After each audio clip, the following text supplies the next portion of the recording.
Much of so far in the midfield, but he has got, generally speaking, a good right-footed delivery. What will he be able to provide here with this in-swing of 5 inside the penalty? Trying to get a message to Sammy Clingan as the free kick comes in, and it's in!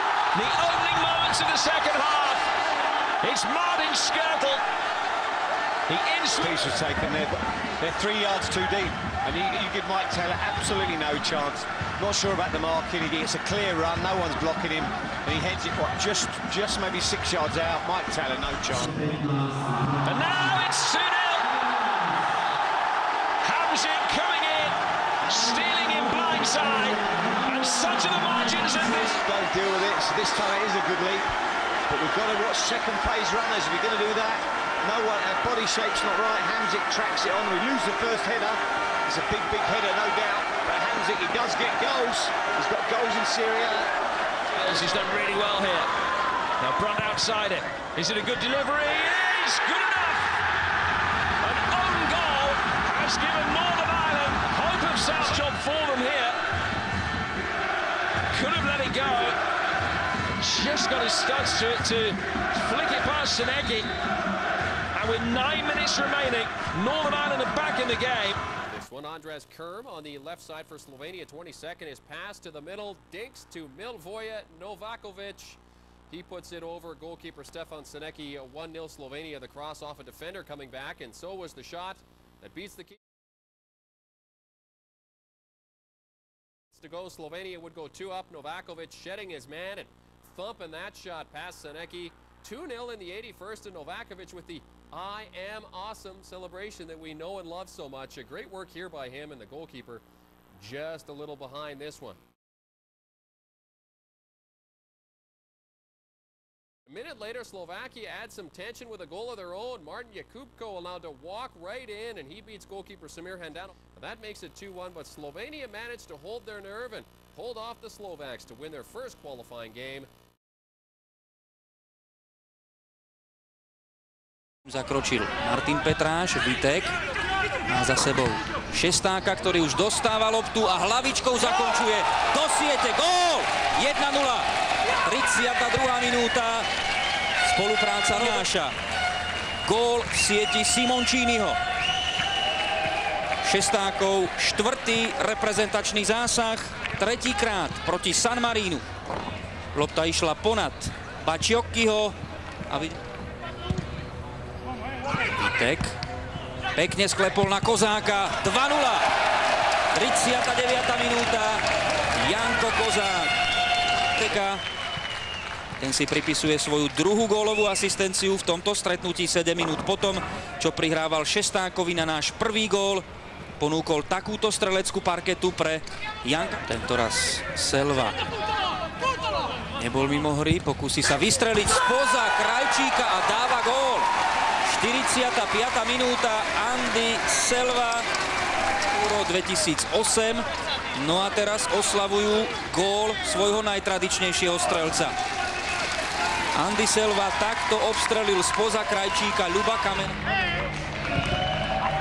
Presná lopta, Karhan, 3-1. 50. minút, gól za Slovensko. Pripomenieme, že v kvalifikácii o majstrovstvá sveta 2006 v Nemecku patril medzi našich najlepších strelcov. Dal vtedy 4 góly. Szansę skonstruować atak, który mógłby się zakończyć celnym trafieniem. Wojtkowiak, okazja, Polacy, będzie szansa, będzie 1-0, tak! Wreszcie Ebi Smolarek! Mówiliśmy, że spokojnie mogą przeprowadzić egoistycznie. Paweł Brożek tylko zagrał do partnera. Ebi Smolarek, pierwszy gol w tych eliminacjach. Strzelił San Marino. A, masz rację, droga jest, oczywiście.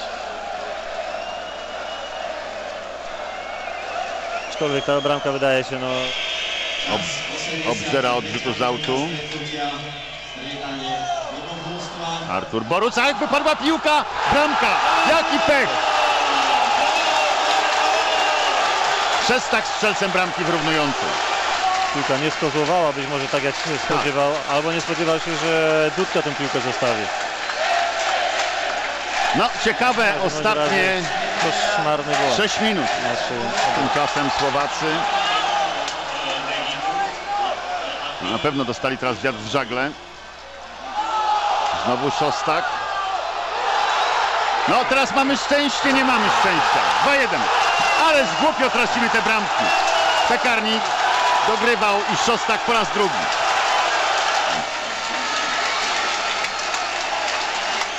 Było dużo przypadków, ale naprawdę W obu bramkach było dużo przypadków.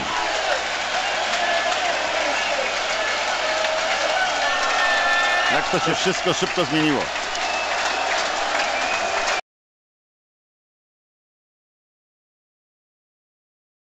очков 7 в этой группе.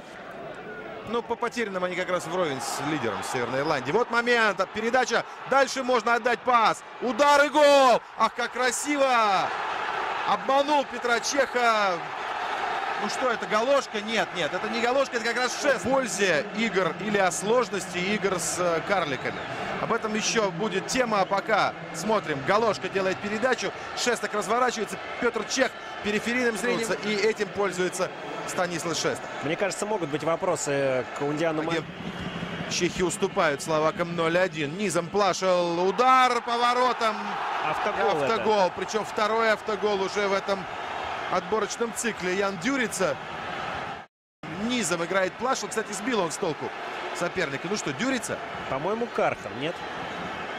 Я отсюда не вижу. Вот смотри. Нет, не Кархан точно. Это Шкртл. Это Шкртел, да. Да. Ставил Полоков фалить. А это передача к линии штрафной. Выход 1 на 1 удар. Браво, Петр Чех, но мяч влетает в сетку ворот хозяев. И забивает его Еджишек. Вальяжность. Давида Розыгнала. Да, Лацио это не Ювентус, не Милан, и даже не Фиорентина, увы. Нет, по-моему, все-таки ошибся там Поспех, который вышел на замену. Вот это Розыгнал, это Розыгнал, вот бежит, не успевает. Нет, вот здесь да, но здесь в чем ошибка Розыгнала? Он просто хотел... Všetci naši súperi zoradení v obranných šíkoch. Kozák sa dostal k slepnutej lopte. Marek Čech otvára skóre. A to máme odohratých ešte len 100. Stále Pekarík, šanca na okienka v súperovej obrane. Pekarík má to na ľavačku, ale dáva gól. 12. minúta, Peter Pekarík a jeho prvý...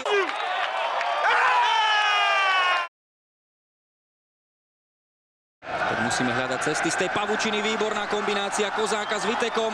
Ten už je v 16. Hamšík zvyšuje na 3-0. 32. minúta. Marek Čech.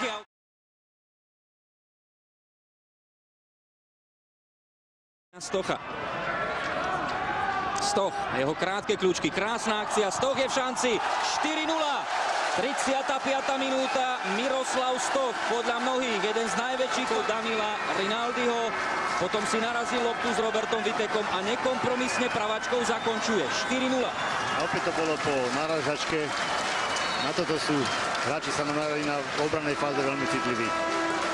Ale je to krásne, keď sa Stoch vo svojom nie sú zvyknutí v podstate na to, čo on vlastne vymyslel. Kozák. Pekná strela. 5-0. Jano Kozák sa teraz ukázal ako kedysi jeho slávnejší otec.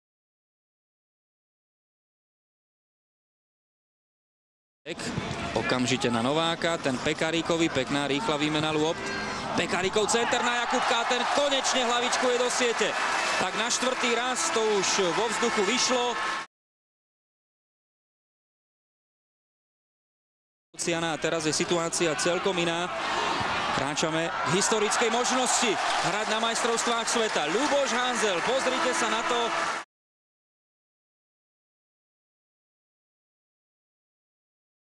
Мячом и приближается к штрафной площади Чехов. Пасует партнеру. Витек. Подача. И там может быть опасный гол. Из ничего. Из ничего словаки сотворили этот гол. И Шестак отличился. Вот теперь будет интересно. На исходе часа. Первого часа. Сборная Чехии. Вот Нецет сейчас пошел вперед. И как-то неожиданно дриблинг. И вот Штайнер. И вот момент, который надо забивать. Да, 1-1. Ну вот и все. Вот и очень долго уже один. Очень долго. И проходит у Штайнера эта передача. Кто-то здесь не доработал. кто-то не вернулся назад. А Пудел все сделал здорово, да еще и между ног. В таких... И пенальти четко исполнил, по-моему, это был Витек. Нет, Хамшик. Хамшик забивает второй гол. Смотрите, чех угадал, куда будет бить Хамшик. Но угадать-то мало. Самый угол. Я думал, Витек будет бить. Как-то забавник вроде бы. Подача углового. Ох, какой гол, по-моему, в свои ворота. 7 минут осталось играть. Барыш бежит к центру поля. Нужна победа, несомненно. А вот теперь... Да, в свои ворота забил Дюрица. Нет, тут Барыш. The vibrant atmosphere was quickly dampened by the slick Slovaks who went in front on 15 minutes. After Vladimir Weiss had turned Johnny Evans inside out, Stanislas Sestak had the simple task of side-footing home. Northern Ireland seemed... Potom, čo skóroval v San Maríne, potom, čo dal góly na Letnej aj v Bratislave proti Česku. Slovakia always looked dangerous on the counter-attack, and no sooner had Mucha made his stop than Filip Holosko was bearing down on goal. Again, it was poor defending, this time from skipper Aaron Hughes, and Holosko was ruthless. Slovakia leading 2-0 after... Skúseného 69-násobného severoírskeho reprezentanta konečne dáva svoj... 7 minutes. In keeping with their dogged character, Northern Ireland kept on fighting, and Niall McGinn was desperately unlucky not to score with that. Slovakia deserved their lead. Koren. Novaković tam prekršek, vendar Nemec Štark pušča prednost in gol! 1-0! 1-0! Poglejmo še enkrat, takole je Birsa ustrelil tam z 18 metrov, lahko bi rekel v slogu Zlatka Zahoviča z levico, močno, natančno in Slovenija vodi 1-0. 15 sekund že traja tekma v Bratislavi. Brečko, Birsa, brez prepovedanega položaja, lepo je Novaković počakal na naši polovici in zdaj priložnost za Pečnika, Pečnik in gol! Konec je sanj Slovakov po uspehu nocoj. Tu slavi Matjaž Kek, vsi slavi svoj potencial in zasluženo zmago. Poglejte še enkrat, takole asistenca Novakovića. Pečnik pa je dosegel svoj prvi reprezentančni zadetek, ki si ga bo zagotovo zapomnil za celo življenje. Seveda se lahko zdaj... Na televíznych obrazovkách ťažko identifikovať loptu, ale Jendrišek ju vidí a okamžite atakuje Glovackého. Získavame loptu. Hamšík môže odcentrovať. Hľadá Jendriška. Gól! Gól! Tretia minúta, vyhrávame 1-0. Slovensko vyhráva 1-0. Volanie Afriky je predsa len tu. Centroval pred Ježiho Dudeka a tým nešťastníkom je krajný obranca Severin Gancarčík z Lechu Poznaň. Gancarčík zasahoval pred... To musíme brať do úvahy. Marek Hamšík sa k lopte nedostal. Pekarik, áno, áno! Áno, Blaho, vy čo veríte v náboženstvo zvané futbal, blahoslavie, je to pravda. Slovensko postúpilo na majstrovstvá sveta 2010.